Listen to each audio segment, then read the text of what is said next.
Welcome back. More tiny homes are going to be popping up in St. Louis, which you see here, Drone 4 over the transitional housing program just north of downtown. So the city is expanding on this to help get more homeless people off the streets and get reconnected with society. And now a new partnership is working to further transform this old RV park. News 4's Caroline Hecker brings us one woman's story who says she owes her future to her tiny home.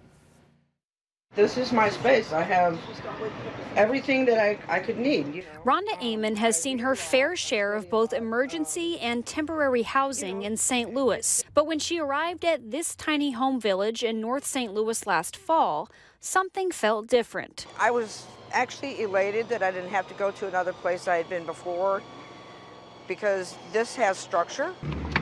A recovering alcoholic, Amon will celebrate 9 months sober in a few weeks. The accomplishment, a byproduct of her time spent here, she says, with resources and AA meetings at her fingertips. That's not something I could have said about myself 8 months ago.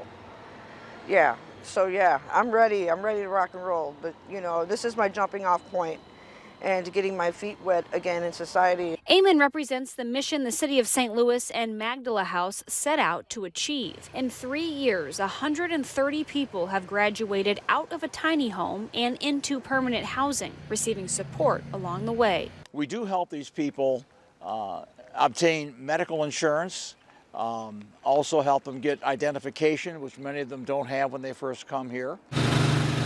On Thursday, 3 new homes were delivered, the first of 50 more being added to the village. It'll bring the total to 100, and coupled with a new office building, will offer more space for those in need. Anytime we can help to bring more stable conditions to people in the community, these are our residents, whether they have homes or not. As Amon wraps up her 6-month stay, she's hopeful her home will soon be the fresh start for someone else. It was a life-changing and saving event, so I am grateful for that. Caroline Hecker, News 4. And the 50 new homes will be paid for using federal COVID relief money. The city says it is looking to invest in property where it can build its own infrastructure to help alleviate the shortage of emergency and temporary housing.